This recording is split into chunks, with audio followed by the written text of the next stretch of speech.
दोस्तों नमस्कार, आपका स्वागत है। आज की वीडियो बहुत इम्पोर्टेंट है, खासतौर पे उन लोगों के लिए जिन्होंने हमारी वीडियो देख करके बिजनेस शुरू किया। उन्होंने सपने संजोए कि जितने भी मार्केट के ग्राहक दूसरी दुकानों पर जाते हैं वे ग्राहक सस्ता रेट दे करके अपनी दुकान पर बुला लेंगे और उनकी दुकान अच्छी चल पड़ेगी। मगर होता कुछ समय बाद इसका उल्टा है, वे बिजनेस को बंद करने के लिए मजबूर हो जाते हैं।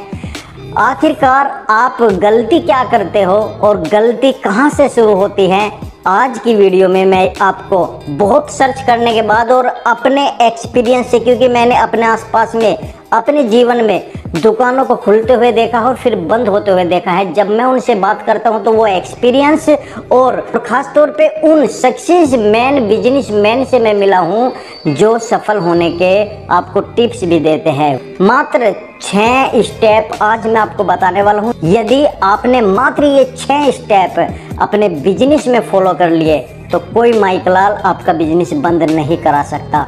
गलती आप करते हो, पैसा आप लगाते हो, बिजनेस बंद करने के लिए भी आप ही उतावले हो जाते हो और बिजनेस शुरू करने के लिए जो जोश रहता है कुछ समय बाद आपका खुद ही खत्म होने लगता है। जब कस्टमर आपके कंपटीटर के पास जाने लगता है तब आप बैठकर सोचते हो कि क्या हुआ, कौन सी गलती हमने की, मगर वो गलती आपकी पकड़ में नहीं आती।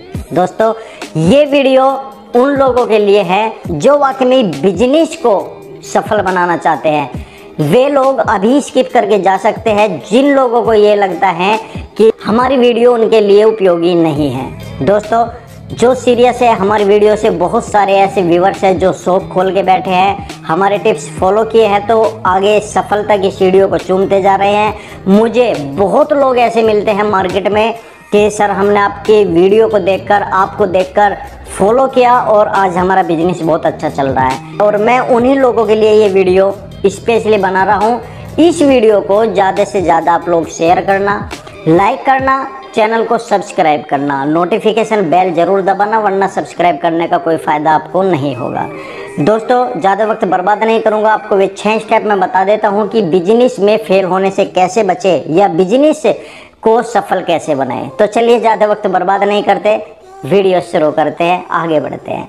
नमस्कार, मैं हूं प्रहलाद सिंह, आप देख रहे हैं आपका अपना यूट्यूब चैनल। दोस्तों सबसे पहला स्टेप नंबर 1, यदि आप बिजनेस में फेल होने से बचना चाहते हो तो एक बात आप हमेशा ध्यान रखिएगा कि जिस जोश के साथ आप बिजनेस शुरू करते हो, जो कैश, जो मेहनत की कमाई आप बिजनेस शुरू करने में लगा देते हो, जब तक आपका वो कैश ख़त्म नहीं होता तब तक आप लोग ये समझते रहते हो कि हमारे पास तो इनकम आ रही है, हमने तो दुकान खोल ली है, हम तो बहुत बड़े बिजनेसमैन बन गए हैं और कुर्सी पर जमकर बैठ जाते हो।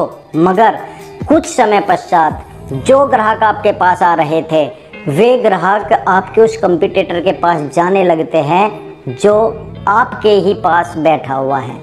आखिर ऐसा होता क्यों है? ऐसा इसलिए होता है, जब आप दुकान स्टार्ट करते हो तो आप एक बहुत बड़ी गलती करते हो। ये सोचते हो कि यदि हम रेट कम कर देंगे, अपना मार्जिन कम ले लेंगे तो हमारे कंपटीटर के पास जो ग्राहक जा रहे हैं या मार्केट में जो ग्राहक जा रहे हैं या मार्केट से सस्ता जो हम रेट दे रहे हैं तो ग्राहक हमारे पास सदा के लिए बन जाएगा। और फिर जब हम आगे को हमारी दुकान चल जाएगी तो हम थोड़ा सा रेट बढ़ा देंगे। तो ये सबसे पहली गलती आप लोगों की है। जब आप दुकान स्टार्ट करो तो शुरू से ही अपना मार्जिन ऐसा बना करके चलो कि कस्टमर को ये महसूस बिल्कुल ना हो कि कुछ समय बाद ही आपने रेट को बढ़ा दिया है। अब सपोज कीजिए आपने स्टार्टिंग में मार्जिन कम लिया, 5 महीने बाद, 6 महीने बाद जब आपके पास आपका अपना फंड, आपका कैश खत्म हो जाएगा, उसके बाद आपको वो मार्जिन पूरी दुकान को रीस्टोर करने में मदद नहीं करेगा। आप केवल तब तक माल ला सकते हो जब तक आपके पास कैश है, क्योंकि आपकी शॉप से आपका खर्चा भी निकलना है, आपकी शॉप से इलेक्ट्रिक का बिल भी है, आपकी शॉप से और भी बहुत सारे खर्चे जुड़ जाते हैं, आने जाने का किराया भी शॉप से निकालना है जब माल लाते हो। मगर मार्जिन कम लोगे तो आप अपनी दुकान में जो माल ख़त्म हो रहा होगा उसकी पूर्ति कैसे कर पाओगे जब आपके पास कैश नहीं होगा। यहाँ पर ये गलती मत कीजिए कि अपने मार्जिन से कंप्रोमाइज़ मत कीजिए। मैं ये नहीं कह रहा हूँ कि मार्केट से ज़्यादा रेट लीजिए आप, ऐसी भी बहुत सारी शॉप्स है जो मार्केट से ज़्यादा रेट लेते हैं, मगर उनकी दुकान की आउटलुक, कस्टमर के लिए फैसिलिटी बहुत अच्छी होती है। जैसे कि शोरूम की बात कर लीजिए, आपकी एक छोटी दुकान है और आपके पास शोरूम है, तो कस्टमर वो प्रोडक्ट शोरूम में लेना पसंद करता है, क्योंकि वहाँ पे अच्छी फैसिलिटी, साफ सफाई, डेकोरेशन और एक नाम बिकता है। जो चीज़ आपके पास 500 की बिक जाती है, वहाँ पे 800 रुपये की लेकर के आ जाता है। क्यों? उसका यही कारण है, उन्होंने मार्जिन से कॉम्प्रोमाइज़ नहीं किया। उन्होंने स्टाफ का भी निकाला, लाइट का भी निकाला, जिस जगह पर शोरूम है उसका भी रेंट निकाला, मगर मार्जिन से कॉम्प्रोमाइज़ नहीं किया। और आप छोटी दुकान में बैठकर ये सोचते हो कि हमारा तो रेंट निकल ही जाएगा, इलेक्ट्रिसिटी बिल हम भर ही देंगे। यदि हम थोड़ा कम मार्जिन कर दे अपने कंपटीटर से, तो हमारे पास ग्राहक दौड़ कर चले आएंगे। मगर दोस्तों, ये आपकी सोच गलत है। मार्जिन से कॉम्प्रोमाइज़ बिल्कुल नहीं करना है। आपके पास माल हल्का हो या भारी हो, अच्छी क्वालिटी का हो, आप अच्छा मार्जिन लीजिए, बस अपने व्यवहार को बदलिए।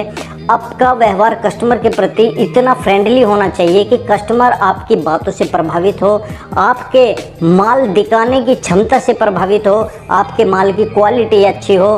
रेट आप भले ही 2 रुपये उससे महंगा ले लीजिए, मगर होठों पर मुस्कान जब आपके रहेगी और उसको आप समझाओगे, तो आप 2 रुपये ज़्यादा भी कमा सकते हो। मगर यदि आप कंपटीटर को अपने रास्ते से हटाना चाहते हो और उसके कारण आप रेट कम कर रहे हैं, तो ये समझ लीजिए ये आपकी गलती। और खुद एक समय आएगा जब आप मार्जिन कम लेकर के अपने कंपटीटर को, ना दूर की बात है, आप खुद ही उसके रास्ते से हट जाओगे। तो मार्जिन से कंप्रोमाइज़ बिल्कुल भी नहीं करना है। पहला स्टेप तो ये था, ये हमेशा याद रखिएगा। अब मैं बात कर लेता हूँ दूसरे स्टेप की। बहुत सारे दुकानदार एक बहुत बड़ी गलती करते हैं, नए नए ग्राहक की तलाश रखते हैं, और जो ग्राहक उनके पास आते हैं, 1 बार आ चुके हैं या 2 बार आ चुके हैं, उन ग्राहकों को फॉलो नहीं करते। उन ग्राहकों के कॉन्टैक्ट नंबर उनके पास नहीं होते। चलिए, मैं मानता हूं कि दुकान पर आपकी रस है, आप कॉन्टैक्ट नंबर नहीं लिख सकते, मगर आप कुछ ऐसा कर सकते हो जिनको आप अपडेट अपने प्रोडक्ट्स के लिए कर सकते हो। कुछ कॉन्टैक्ट नंबर लिखने का ऐसा आप स्टार्ट कीजिए सिलसिला कि कस्टमर आकर खुद ही अपना कॉन्टैक्ट नंबर दे दिए। थोड़ा सा दिमाग आपको लगाना पड़ेगा। जब तक आपके पास ग्राहक को फॉलो करने का मार्ग नहीं है, तब तक आपका बिजनेस नहीं बढ़ सकता। यदि आप नए नए ग्राहक को पकड़ने की कोशिश करोगे, पुराने ग्राहक पीछे छूटते जाएंगे, तो आप बिजनेस में तरक्की नहीं कर पाओगे। आपको अपनी जगह और अपने आप को, अपने प्रोडक्ट को एक चुंबक की तरह बनाना है। ग्राहक आपके प्रोडक्ट के पीछे दौड़े, ग्राहक आपकी शॉप के नाम से आपके पीछे दौड़े, आप ग्राहक के पीछे ना दौड़ो। जो बिजनेसमैन नए कस्टमर को ढूंढते हैं, पुराने को भूल जाते हैं, वो कभी भी सक्सेस नहीं हो पाते।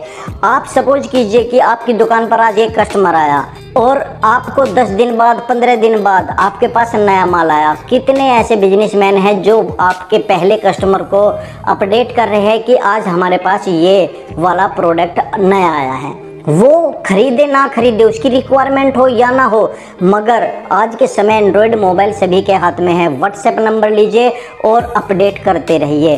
ये अट्रैक्शन एक न एक दिन आपकी दुकानदारी को बढ़ा करके रहेगा। नए ग्राहक बनाने के चक्कर में पुराने ग्राहक को ना भूलो। आप कोशिश करो कि रोजाना एक ग्राहक आपका परमानेंट हो जाए। यदि 30 दिन आपने काम किया तो 30 ग्राहक जो पिछले हैं एक एक करके वे परमानेंट हो गए। और रोजाना यदि आपने एक नया ग्राहक बनाया तो ये ही आपके 1 महीने में 60 ग्राहक हो गए।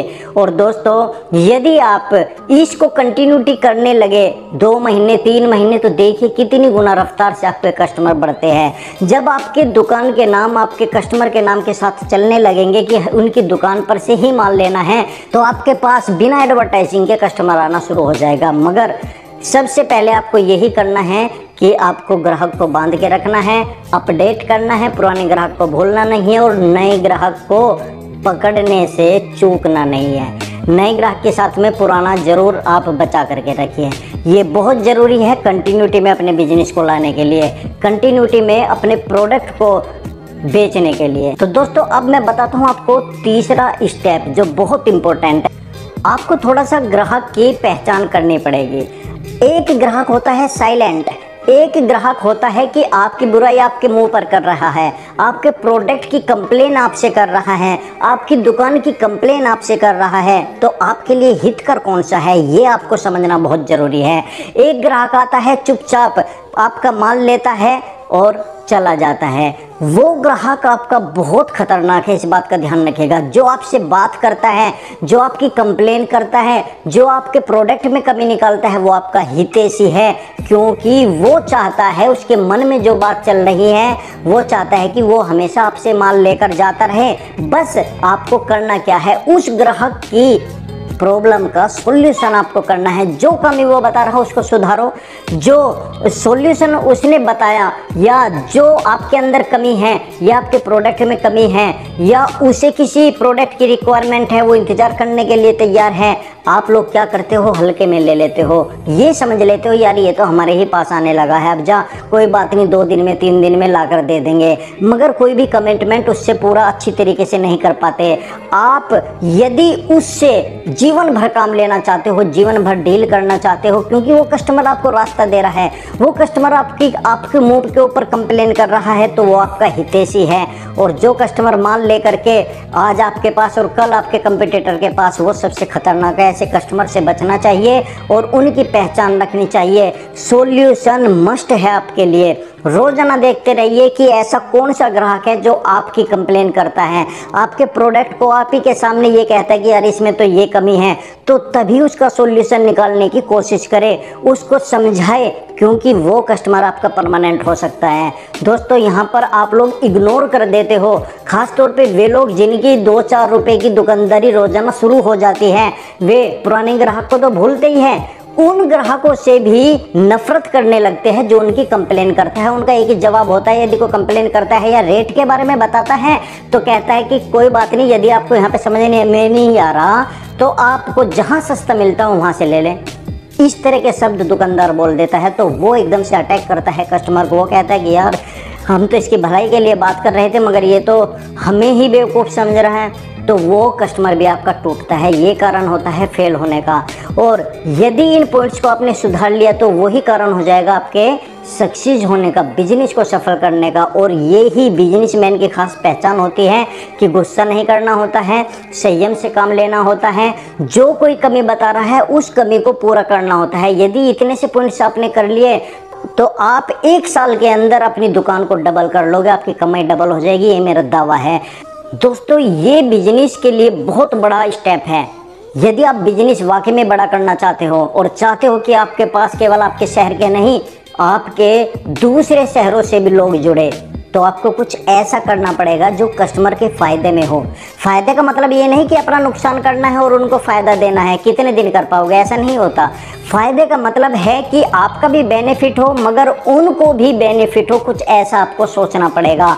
सारे लोगों को अपनी तरफ अट्रैक्ट करना पड़ेगा। यदि आप फेसबुक की बात ले, यूट्यूब की बात ले और आज समय व्हाट्सएप की बात ले, तो इन्होंने क्या है, कोई एक बंदा इनके साथ होगा या इनकी पूरी टीम इनके साथ होगी। इन्होंने कुछ ऐसा किया कि पूरी दुनिया के लोग इससे जुड़ गए। इस तरीके से आप अपने बिजनेस के प्रति भी सोच सकते हो कि आपको ऐसा क्या करना है कि आपकी दुकान एक चुंबक की तरह हो जाए और सारे ग्राहक उस पर खींचे हुए चले आए। थोड़ा सा दिमाग तो आपको लगाना पड़ेगा। फेसबुक वालों की तरह, व्हाट्सएप वालों की तरह, इंस्टाग्राम वालों की तरह, यूट्यूब वालों की तरह। आप देखिए आज हर कोई यूट्यूब चला रहा है, हर कोई फेसबुक चला रहा है। यदि फेसबुक बंद हो जाए पूरी दुनिया में तहलका मच जाएगा। यूट्यूब बंद हो जाए तो लाखों लोगों की जॉब चली जाएगी, इनकम खत्म हो जाएगी, बेरोजगारी बढ़ जाएगी। इन लोगों ने दुनिया को एक इस तरह से अट्रैक्ट किया है कि हर घर के अंदर एक नहीं, जितने भी सदस्य हैं सब इस्तेमाल कर रहे हैं। इस तरीके से आप अपने प्रोडक्ट के बारे में सोचिए कि आप किस तरीके से अपने प्रोडक्ट के ऊपर कितना काम कर सकते हो, और ये काम आप अकेले नहीं कर सकते। इस बात का मैन खास ध्यान रखिएगा। फेसबुक ये मत समझिए अकेला है, उसकी टीम अपनी है, व्हाट्सएप की टीम अपनी है। जितने भी ये बड़े बड़े बिजनेसमैन हैं इनके पास एक टीम है, और टीम ऐसे नहीं बनती कि लाखों लोगों को आपने एकदम से जोड़ दिया, एकदम से कोई काम नहीं होता। एक है, एक के साथ 2 होंगे, 2 के बाद 3 होंगे, 3 के बाद 4, स्टेप बाय स्टेप आपको चलना पड़ेगा, बढ़ने की तरफ आपको चलना पड़ेगा। जब तक आप कुछ सोचोगे नहीं तब तक आप आगे नहीं बढ़ोगे। मगर ये तय है कि अकेला व्यक्ति पूरे दुनिया को अपने काबू में नहीं कर सकता। एक बिजनेसमैन को बड़ा करने के लिए, एक अपने बिजनेस को बड़ा करने के लिए टीम की आवश्यकता पड़ती है। टीम को आपको बनानी पड़ेगी यदि आपका बिजनेस पूरी दुनिया में, पूरे सभी देशों में फैलाना चाहते हो। यदि आप अपने शहर तक ही सीमित रहना चाहते हो तो आप अपनी टीम को उस आधार पर भी बना सकते हैं कि हमें यही एरिया कलेक्ट करना है, यही एरिया से लोग हमें पकड़ने हैं, यहीं से हमारा काम चल जाएगा। बहुत सारे ऐसे लोग हैं जो दुनिया नहीं घूमना चाहते, केवल अपने लोकल एरिया को ही काबू में करना चाहते हैं। आप लोकल एरिया को ही काबू में कर लीजिए, आपका बिजनेस और आपकी लाइफ तब भी सेट हो जाएगी, मगर फिर भी थोड़ी टीम की ज़रूरत आपको पड़ेगी। दोस्तों, कभी भी बड़ा बनने के लिए मार्जिन से कंप्रोमाइज नहीं करना है आपको, कस्टमर को गलत नहीं बोलना है आपको। ग्राहक को आकर्षित करने के लिए, सब लोगों को जोड़ने के लिए ग्राहक को फायदा दिया जाता है, और फायदा आप लोग तब दे पाओगे जब आप अच्छा खरीदारी करना जान जाओ, सस्ता खरीदारी करना जान जाओ।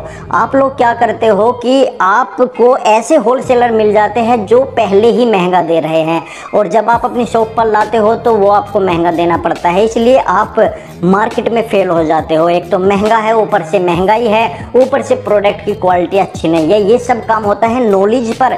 नॉलेज आपको लेनी पड़ेगी और ऐसे मैन्युफैक्चरर से डायरेक्ट मिलना पड़ेगा जो उस प्रोडक्ट को बना रहा हो, जिस प्रोडक्ट में आप डील कर रहे हो। चाहे आपको कपड़ों का बिजनेस कर रहे हो, चाहे जूतों का कर रहे हो, चाहे कॉस्मेटिक का कर रहे हो, या एनीथिंग समथिंग, कुछ भी आप बिजनेस कर रहे हो, डायरेक्ट आप उस जगह जाइए जहां से माल बन रहा है, क्योंकि वहां से माल आपको सस्ता मिल जाएगा।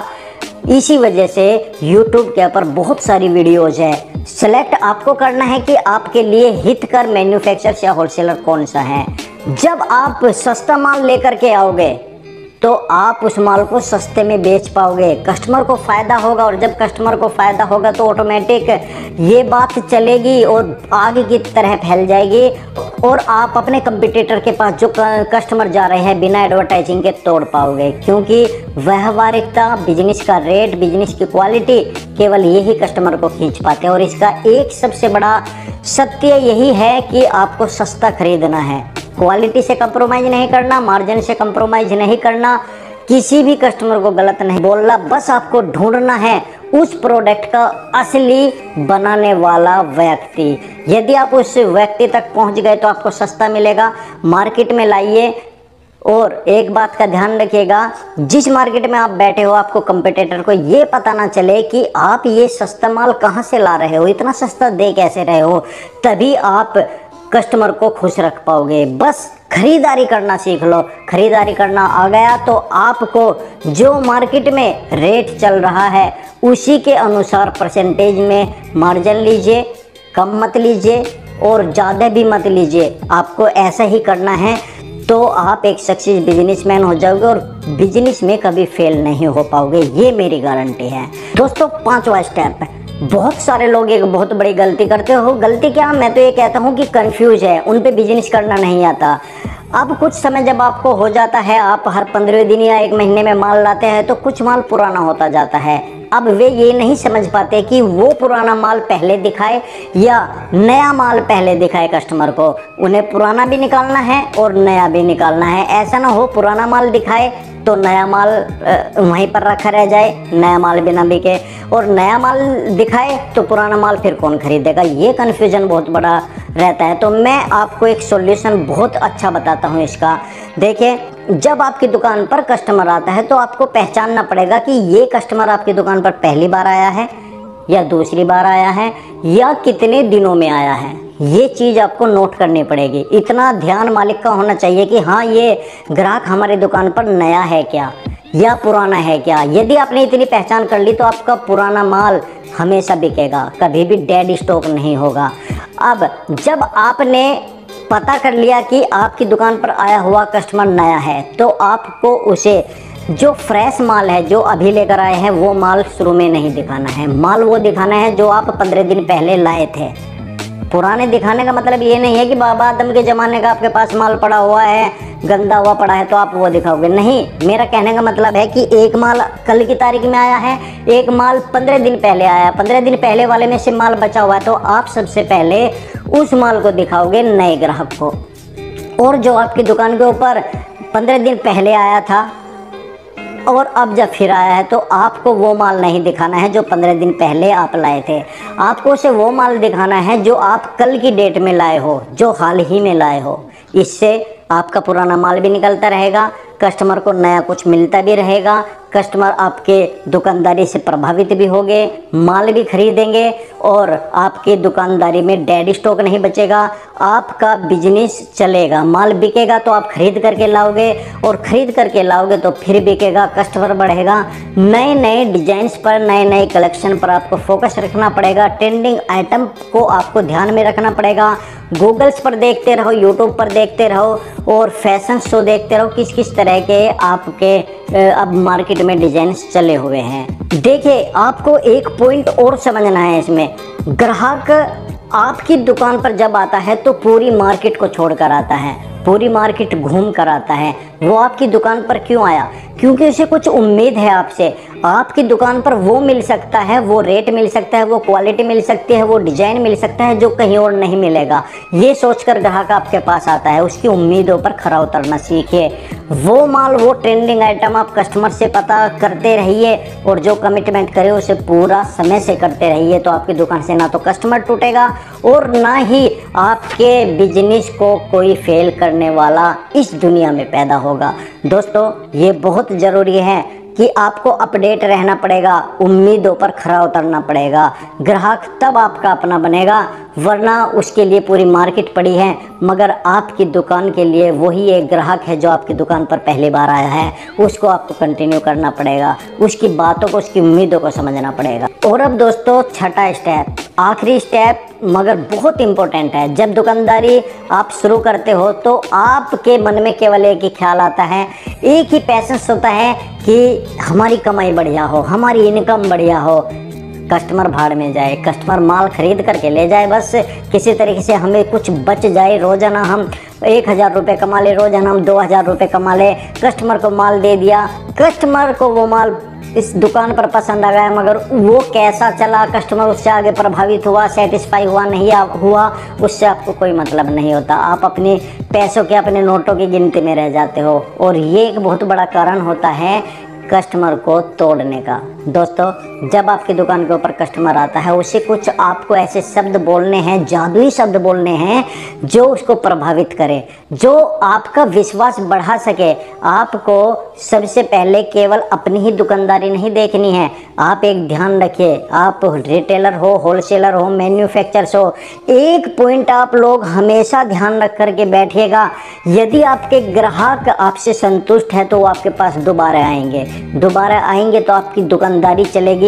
दोबारा आने का मतलब कि उनका जो पैसा था, उनका वो पैसा सफल हो गया, या उनका माल जो आपसे खरीद करके ले गए थे, उनका वो माल बिक गया, अब आपके पास दोबारा आए हैं तो आपकी कमाई बढ़ेगी। यदि आपने उनको संतुष्ट नहीं किया तो वे आपके पास दोबारा क्यों आएंगे? यदि आपने अपनी इनकम के बारे में सोचा, कस्टमर की इनकम के बारे में नहीं सोचा, तो वे दोबारा क्यों आएंगे? इससे आपको एक बड़ा फायदा है। यदि आप मैन्युफैक्चरर्स है तो रेट ऐसा ना कीजिएगा कि वो रेट कहीं दूसरी दुकान पर आपसे भी बहुत सस्ता मिले, क्योंकि यदि आपने एक बार कस्टमर को काट लिया दोबारा नहीं काट पाओगे और एक कस्टमर ना जाने कितने कस्टमर के आपको खराब कर देगा। जब भी रिटेल वाले हो, होलसेल हो, मैन्युफैक्चरर्स हो, मेरी नज़रों में कुछ जादुई शब्द ऐसे होते हैं जो हमेशा कहने चाहिए। जब आपके पास से कोई भी प्रोडक्ट की खरीदारी करके जाता है तो उसे एक श्योरिटी ऐसी आप महसूस कराओ, उसे कहो जिससे कि वो दोबारा आ सके। सर, हमारे प्रोडक्ट में यदि कोई कमी निकले, हमारे रेट में यदि कोई एक्स्ट्रा चार्ज आपसे लिया गया हो या किसी भी समस्या हो हमारे प्रोडक्ट में, तो आप तुरंत बेहिचक होकर के हमारी दुकान पर आ जाइए। देखिए, वैसे तो कपड़े की गारंटी नहीं आती,